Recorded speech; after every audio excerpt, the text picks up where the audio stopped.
Hello అండి, ఇది chicken curry అండి. ఫారెన్ కోడి చికెన్ కానీ నాటుకోడి కర్రీ స్టైల్లో ఉంటుందండి. అంత బాగుంటుంది. ఒక్కసారి ప్రాసెస్ చూసి మీరు కూడా ట్రై చేసేయండి.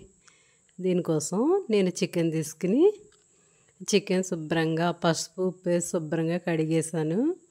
కడిగేసి చికెన్ పక్కన పెట్టిన తర్వాత అందులోకి కారం, అల్లం వెల్లుల్లి పేస్ట్, పసుపు, పెరుగు, ధనియాల పౌడర్ వేసేసి శుభ్రంగా ముక్కలన్నీ పట్టేలాగా పట్టించేసి మొత్తం అంతా కూడా ముక్కలన్నిటికీ పట్టించాలండి. అది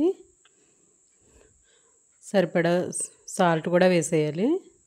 వేసేసి మొత్తం ముక్కలకంతా కూడా పట్టేలాగా పట్టించేసి అది మూత పెట్టేసుకుని పట్టిన తర్వాత పక్కన పెట్టేసుకుందాం.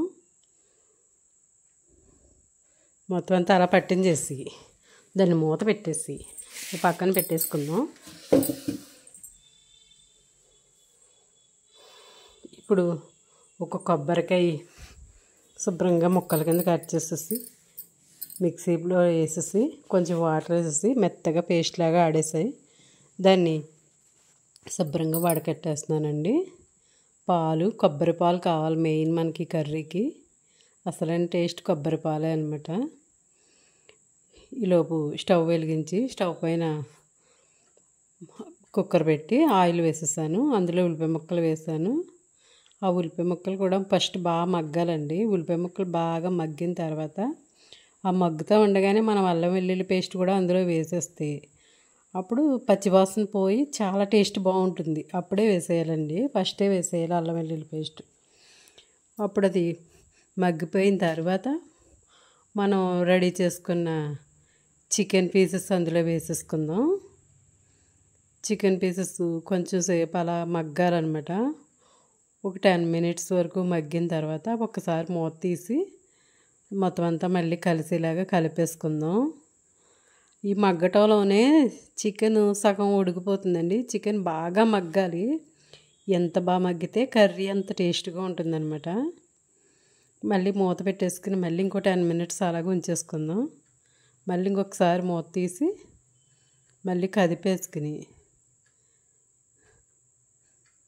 అందులోని కొంచెం గరం మసాలా పౌడర్ వేసుకుని మళ్ళీ కలిపేసుకుందాం. మళ్ళీ 10 నిమిషాలు ఉంచిన తర్వాత మళ్ళీ ఒకసారి మూత తీసి మొత్తం అంతా మళ్ళీ కలుపుదాం.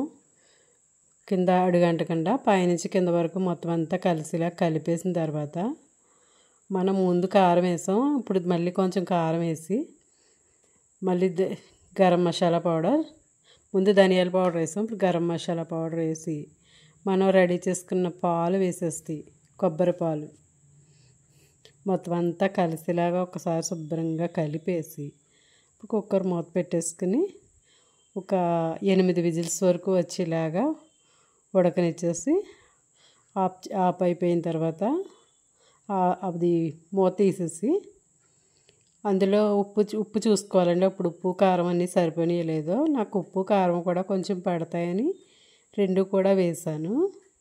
వేసి మళ్ళీ మిగిలింది పెట్టేసాక చూసారా చక్కగా ఎంత టేస్టీగా చక్కగా రెడీ అయిపోయింది. మంచి టేస్టీ కర్రీ. చూస్తుంటేనే నోట్లో నీరు ఊరిపోతుంది కదా. ఓకే అండి, మీరు కూడా ట్రై చేసేయండి.